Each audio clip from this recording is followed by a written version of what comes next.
Good morning. সকাল সকাল এক কারি কাজ নিয়ে বসেছি। দেখতেই পেয়েছো, ফ্রিজ থেকে কড়াইশুঁটি বের করে রেখেছি। তারপরে দুটো লাউ কুটতে বসেছি, সঙ্গে পেঁয়াজ, আদা, রসুন, এক কারি কাজ। চা খাওয়া হয়ে গেছে, তারপরে এই কাজগুলো নিয়ে বসেছি।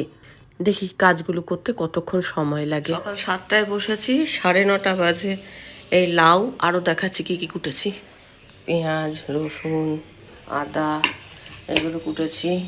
যজ্ঞি বাড়িতেও বোধহয় এত লাউ হয় না, কত যে গ্যাস পড়বে তার ঠিক নেই। তবে আমি একটু অন্য পদ্ধতিতে করব। এর মধ্যে একটু নুন মাখিয়ে রাখবো, নুন মাখালে এটা জল কাটবে, অনেকটা জল বেরিয়ে যাবে, তারপর রান্নাটা করব। আজকে গোলাপি জবা কিছু ফুটেছে, দুর্দান্ত। গাছটা হেভি লাগছে দেখতে।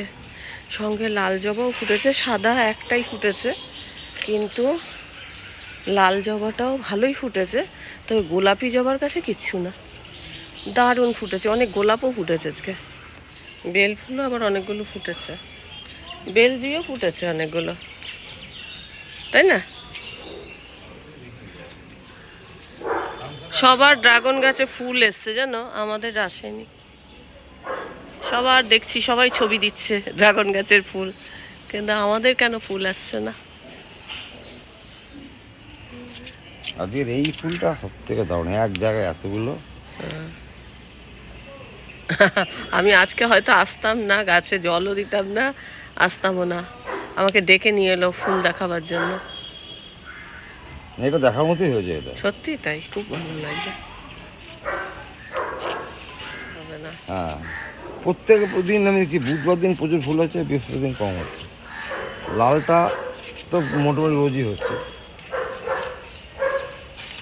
গাছে আবার অনেক বরবটি হয়েছে। এই পাতাগুলো হলুদ হয়েছে কেন বলতো? আমার কর্তা ওই কম্পোস্ট সার দিয়েছে, মানে যেটা লিকুইড, আমার মনে হয় একটু বেশি পরিমাণে পড়ে গেছে, তো পাতাগুলো হলুদ হয়ে গেছে। বাবানদের দিয়েছিলাম, তারপরে আজকে তুলছি।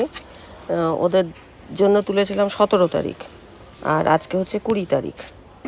মানে 17 তারিখের পর 20 তারিখে তুলছি, এতগুলো হয়ে গেছে।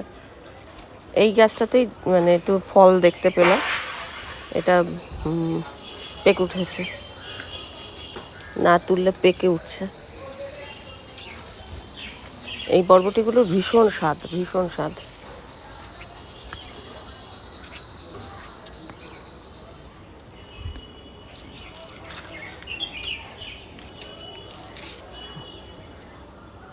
আরো কদিন আগে এতগুলো হলে আরো ওদের পাঠাতে পারতাম।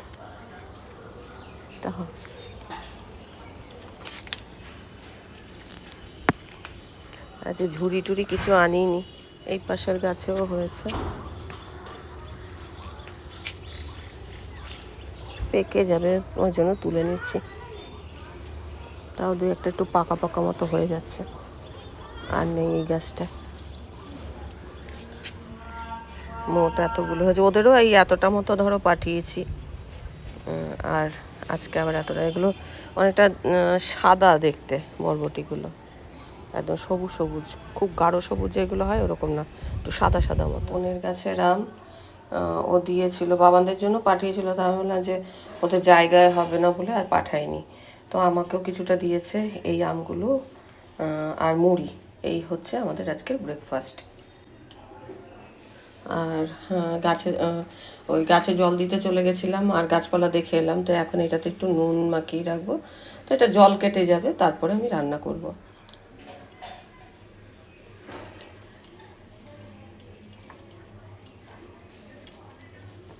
দু জায়গায় করতে হবে মনে হচ্ছে।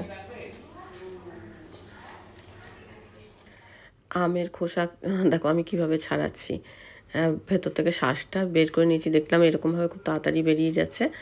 আর যদি হাত দিয়ে খোসাটা ছাড়িয়ে ছাড়িয়ে নিতাম, তাহলে ওই খোসার গায়ে অনেকটা আম লেগে থাকতো।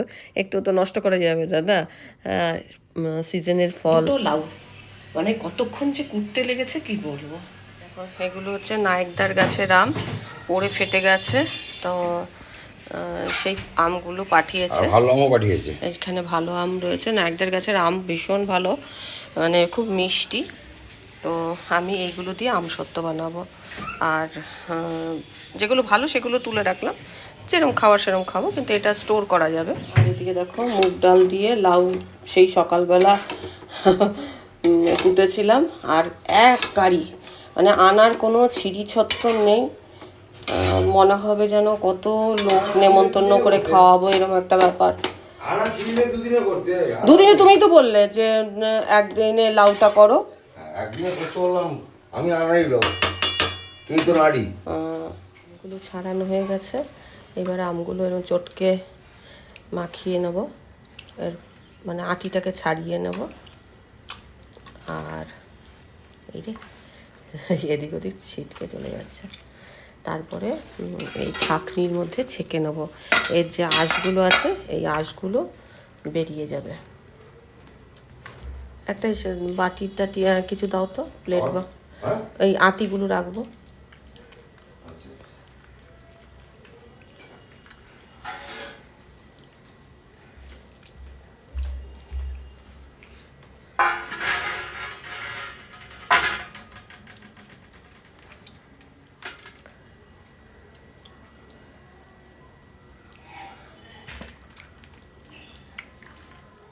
আমটা হাতের সাহায্যে খুব ভালো করে চটকে নিয়েছি। এখন এই যে ছাঁকনিটার মধ্যে আমটা ছেঁকে নেবো, এর মধ্যে যে আঁশটা যা থাকবে সেটা ছাঁকনির মধ্যে আটকে যাবে, তাহলে আমসত্ত্বটা খেতে ভালো লাগবে আর মুখের মধ্যে আঁশ পড়বে না। প্রচণ্ড গরম, মানে তোমাদের কি বলবো, পাখার নিচ থেকে একেবারে সরা যাচ্ছে না। পাখার নিচে থাকলেও মানে অত্যাধিক পরিমাণে ঘাম হচ্ছে, আর 37-38 ডিগ্রি টেম্পারেচার, যে কি বলবো, এতটা গরম। কয়দিনে খাবে আমি খালি সেটা দেখবো। এই লাউটা ভাতের বদলে লাউ খাবে। বললাম না কি হারে খাটা। এই দেখো এই আমের পাল্প বের করা হলো, এবার এটা আমসত্ত্ব দেখো, যদিও এটা ও খাটায়নি, ও এইটা যেহেতু ও না এই কড়াইটাতে করবো। আর লাউটা তোমাদের দেখে মনে হতে পারে যে বাবা এত লাউ কি করে খাবে। আজকে আর সেরকম কিছু রান্নাবান্না করবো না, এই লাউয়ের উপরেই ভরসা। আর অন্যান্য অনেক কাজ করতে হবে, যার জন্য লাউটা বেশি করে করা হয়েছে ঠিকই, এবেলা ওবেলা খাওয়া হবে। আবার কালকে একটা স্পেশাল ডে, সেই জন্য তার কিছু সরঞ্জাম আমি রেডি করে রাখছি। যেমন দেখলেই এখন এই যে আমের পাল্পটা, এটা এখন ফুটিয়ে নেব। এর মধ্যে সামান্য একটু নুন দেবো আর চিনি দেবো। যদিও আমটা খুব মিষ্টি, বেশি একটা মিষ্টি দিতে হবে না, অল্প একটু মিষ্টি দিলেই হয়ে যাবে। তবে এই যে এতটা লাউ দেখছো, যে এই লাউটা দুবেলা তো খাবোই, কালকে খাবো না, ফ্রিজে তোলা থাকবে, পরে আবার যখন মানে পরশুদিন খাবো, এরকম কালকেটা স্পেশাল ডে, সেই জন্য কিছু কাজ আমি আজকে সেরে রাখবো। প্রচণ্ড গরম, প্রচণ্ড ঘামছি, সকাল থেকে প্রচণ্ড পরিশ্রম হচ্ছে। সকাল থেকে মানে শুরু করেছি কোটা বাটা, এখন 12:30 পৌনে 1 বাজে। কোটা বাটা আর এইসব সরঞ্জাম আমার রেডি করতে করতেই এতটা বেলা হয়ে গেল। এগুলো তো ধরো একটু উঠতি বাড়তি কাজ, সেই কাজটা নিজে থেকে স্বেচ্ছায় নেওয়া। আম ফেটে গেছে, সে আম খেয়ে নিলেই হয়, কিন্তু ফাটা আমটা দিয়ে আম সত্যিই করে রাখবো। আর হয়তো একটা থালা কি দুটো থালা খুব বেশি হলে হবে, যা হয় হবে। নাইতার গাছের আমগুলো খুবই মিষ্টি হয়, অল্প একটু মিষ্টি দিলেই হয়ে যাবে। আর একটু ঘন করে নেব, এটা জাস্ট স্বাদের ব্যালেন্সের জন্য একটু নুন দিলাম আর অল্প চিনি দেবো।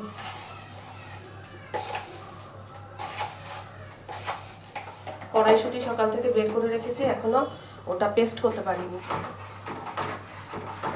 এখন আমার ঘরে আমের গন্ধে মম করছে।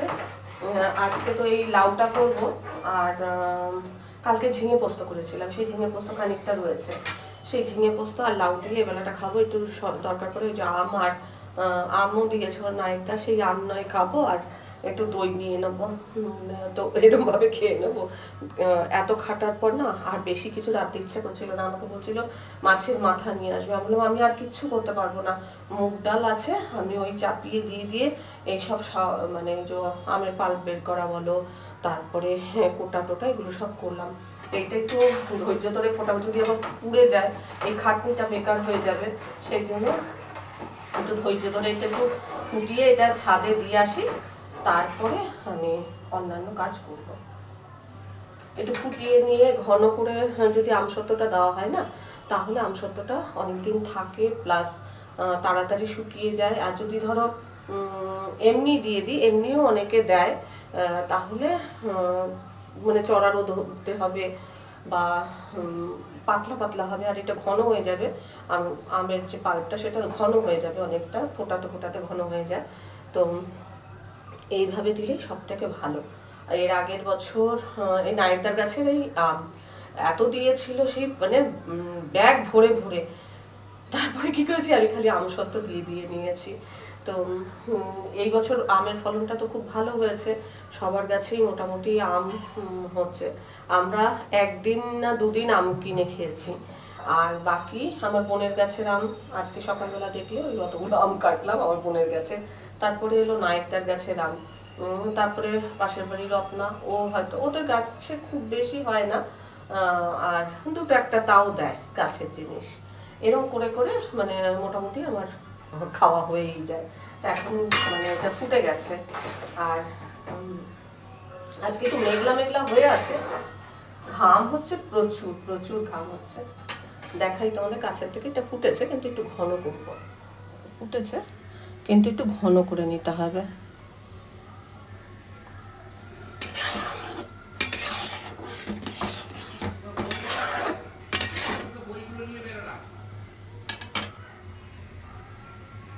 পেঁয়াজ আদা রসুন এগুলো সব রয়েছে, এগুলো পেস্ট করবো। সেই সকাল থেকে কেটে কেটে রেখেছি, কিন্তু সময় করতে পারছি না।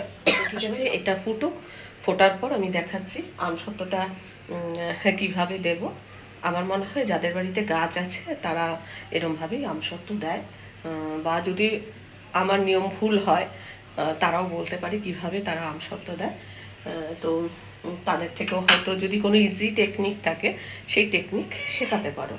তো আমি যেভাবে দিই আমি তোমাদের সাথে সেটা শেয়ার করলাম। আর কার কার বাড়িতে আম গাছ আছে বলো? আমার তো নেই, কিন্তু এদিক ওদিক বন্ধু বান্ধব সবার থেকে পাওনা হয়ে অনেক আম খাওয়া হয়। তারপর সত্যদার বাড়ি থেকে আসে, অনেক অনেক জায়গা থেকে আমার বাড়িতে আম আসে। কিন্তু আমি একদিনই, এটা বলছি একদিনই আমি কিনেছি, কিন্তু এখন পর্যন্ত ওই একদিন কিনেছি, ঠাকুরকে দিয়েছিলাম, তারপর এখন পর্যন্ত আমার আম কেনা হয়নি। ভীষণ গরম আর শরীর থেকে প্রচণ্ড পরিমাণে জল বেরিয়ে যাচ্ছে। আজকে এইটাতে করে আমসত্ত্ব দেবো। এটা অ্যাকচুয়ালি আমি কিনেছিলাম আমসত্ত্ব দেওয়ার জন্যই, শিল্পমেলা থেকে কিনেছিলাম। তো এটাতেই দেবো আমসত্ত্ব। চলো আমি মানে আর একটু ভালো করে ফুটুক, তারপরে দিয়ে দেবো।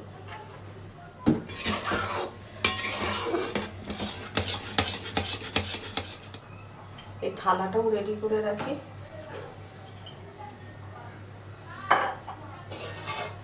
এই অল্প একটু তেল এটার মধ্যে মাখিয়ে নিচ্ছি, তাহলে ঝট করে উঠে যাবে। তার মধ্যে একটু তেল মাখিয়ে নেব।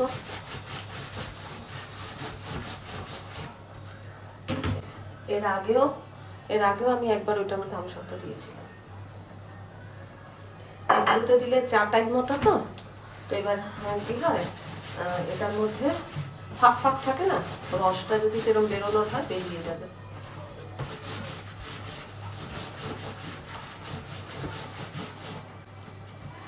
আর তেল মাখানো থাকলে তাড়াতাড়ি উঠেও যাবে। তো তেল মাখানো হয়ে গেছে, এবার ওটা ভালো করে ফুটুক, তারপরে দিয়ে করে দিয়ে আসবো। তারপরে বাকি রান্নার কাজ যা যা করবো।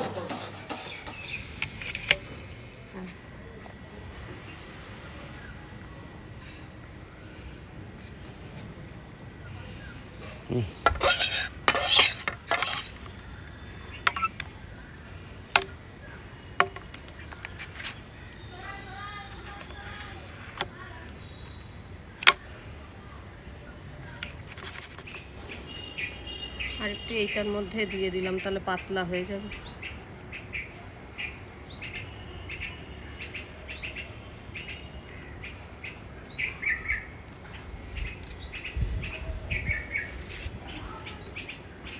কি চাপা দিয়ে বলো তো? থালা চাপা দিয়ে ঠিক করেছো? হ্যাঁ, এ তো ঠিকই করেছো। এটা চাপা দিয়ে। যা চড়া রোদ উঠেছে না, আমসত্ত্ব দিতে গিয়ে এত মানে গলদঘর্ম হয়ে গেছি। তারপরে নিচে এসে এখন কড়াইশুঁটি পেস্ট করছি। অসময়ে কড়াইশুঁটির কচুরি করব। কড়াইশুঁটি তো স্টোর করে রেখেছিলাম, তার মধ্যে হিং, কাঁচা লঙ্কা একটু গ্রেট করে দিচ্ছি, আদা আর নুন, মিষ্টি এগুলো সব দিয়ে একবারে পেস্ট করব। তারপরে আমি এটাকে কষাবো, কষিয়ে আজকে এটা ফ্রিজে রেখে দেবো। তাহলে কালকে আমি এটা মানে ঝটপট কড়াইশুঁটি কচুরি করতে পারবো। তো দেখো তেলের মধ্যে আমি কালো জিরে আর গোটা জিরে এই দুটো দিয়েছি, দিয়ে তারপর এখন কড়াইশুঁটিটা দিয়ে খুব ভালো করে কষাবো, যাতে এর জলো জলো ভাব যেটা ছিল সেটা চলে যায় আর এটা বেশ টাইট মতো হয়ে যায়। একদম শেষে একটুখানি গরম মশলার গুঁড়ো আর একটু আজওয়াইন দিচ্ছি, আর এটা হাতের মধ্যে ঘষে দিচ্ছি। এই জোয়ানের গন্ধটা না খুব ভালো লাগে, আবার হজমও হয়ে যায় তাড়াতাড়ি। এই কারণে আমি কড়াইশুঁটির কচুরির মধ্যে এটা দিই। তো দেখো পুরটা রেডি হয়ে গেছে। আমি পুরটা টিফিন বক্সে ভরে রাখলাম। এখানে কিছু মশলা গুঁড়ো করে রেখেছি, ভেজে তারপর গুঁড়ো করেছি। তারপরে আদা, পেঁয়াজ, রসুন এগুলো সব পেস্ট করেছি। এগুলো সব আমার হয়ে গেছে। আর কিছু বেরেস্তা করব, এসব সব করে তারপরে আমি মানে খাওয়া দাওয়া করবো। কিছুটা রান্না তো হয়ে গেছে, মানে যেটা দুপুরে খাবো সেটা হয়ে গেছে। এখন একটুখানি এই বেরেস্তাগুলো রেখে দিচ্ছি, কালকের রান্না আমার বেরেস্তা লাগবে। কালকে একদিনে অনেকটা কাজ করতে পারবো না, সেই জন্য কিছুটা কাজ আজকেই সেরে রাখছি। আর আজকে বিকেলবেলা একটু বেরোবো, এখন মানে খাওয়া দাওয়া করবো, একটু গাটা ধোবো, ধুয়ে রেস্ট নেব, তারপর বিকেলের দিকে একটু বেরোবার জন্য প্রস্তুতি নিচ্ছি। আজকের জন্য সেরকম কিছু করতে পারলাম না, আর আমসত্ত্বটা করতে তো টাইম লাগলো, ওই জন্য মানে এইটুকু কাজ করেই সমাপ্ত দেবো আজকে। ঘড়ির কাঁটায় 9টা বাজে, কেউ এত রাতে বেরোয় বলো তো? আমি এখন বেরোচ্ছি। আর এই যে আমসত্ত্ব তোমাদের একটু দেখিয়ে দিই, শুকোয়নি, একটু দুপুরের দিকে ঝিরঝির করে বৃষ্টি পড়েছে। এই যে এটা এরকম আছে, কালকেও রোদে দিতে হবে। আর এইটা একটু চাপা দিয়ে দিয়েছি, এটা খুব পাতলা করে দিয়েছি। যাই হোক, এই হচ্ছে দুটো চাপা দেওয়া রয়েছে।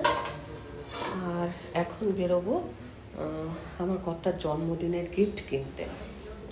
তো এসে তারপরে ডিনারটা সারবো, কিন্তু অনেক রাত্রি হয়ে গেল। আসলে এতক্ষণ বাবানের সঙ্গে গল্প করছিলাম, বাবান ডিউটি থেকে ফেরার সময় আমাদের সাথে কথা বলে। তো আজকে ওর একটুখানি লেটও হয়েছে ফিরতে, আর ওরা আজকে রামেশ্বরমে খেতে যাবে। মানে এখনও ফেরেনি, এখন ফিরবে, তারপরে একটুখানি গাটা ধোবে, তারপর রেডি হবে, তারপরে খেতে যাবে। আর এখন আমি আর আমার কর্তা দুজনে যাচ্ছি সাথে হিনমটর বাজারেই যাচ্ছি, দূরে কোথাও যাচ্ছি না। সকাল থেকে ধরো অনেক খাটাখাটনি হয়েছে, আর প্রচণ্ড গরম। এখন এই সন্ধ্যাবেলা একটুখানি বৃষ্টি হয়েছে, দুপুরবেলা হয়েছে আমি বুঝতে পারিনি। এবার ভাগ্যি সেগুলো চাপা ছিল, এবার চাপা না থাকলে না মানে এতটাই কম হয়েছে বুঝতে পারিনি। পরে গিয়ে দেখছি যে ওই যেটা এটা তো থালাটা চাপা ছিল, এটার মধ্যে ঢোকেনি, কিন্তু এই যেটা দূরেরটা সেটার মধ্যে অল্প অল্প জল ছিল, এই যেটা এই যে গামছাটা সোপ করেছে। আর কি বলবো, এখন আবার একটুখানি বৃষ্টি হয়েছে, বৃষ্টি হলে স্বস্তি পাওয়া যাবে। সকাল থেকে অত্যাধিক গরম ছিল, মানে কষ্ট হচ্ছিলো, ভীষণ কষ্ট হচ্ছিলো। দুপুরবেলা একেবারে মানে এসি চালিয়ে ছিলাম, কিন্তু দুপুরের পর যখন ঘুম থেকে উঠেছি খানিকক্ষণ পর চাটা যখন খেলাম তখন দরজা জানলা খুলে দিয়েছি। নাহলে একটা মানে ওই এসির মধ্যে বেশিক্ষণ থাকতেও ভালো লাগে না, মনে হয় যেন বদ্ধ বদ্ধ লাগে। যাই হোক, এখন দুজনে বেরোচ্ছি, কিছুই কিনবে না এরকম করছে। হ্যাঁ, কী দরকার আছে, এত জিনিস আছে, ওই আছে সেই আছে, নানান কথা। বৃষ্টি হয়েছে, রাস্তাঘাট ভেজা, যা যা কেনাকাটার করতে বেরিয়েছি, কিন্তু আরও কিছু ভেবেছিলাম সে কিনতে দেবে না, কি আর করবো। কথা হচ্ছে ওকে নিয়েই কিনতে বেরিয়েছি, ওর জন্য জিনিস জানে যখন সে আর কিনতে দেবে না। ঘড়ির কাঁটায় 10টা বাজতে 5, তো আমি এই ফিরলাম, প্রচণ্ড গরম লাগছে। বাইরে বৃষ্টি হলে কি হবে, গরম কম মানে একটুও কম নেই। যাই হোক, আমার তো কেনাকাটা হয়ে গেছে, আর এখন আমাকে রুটি করতে হবে। বলেছিলাম রুটিটা কিনে নেব। এবার ক্রস করে এসেছি, রুটির দোকানটা ক্রস করে এসেছি।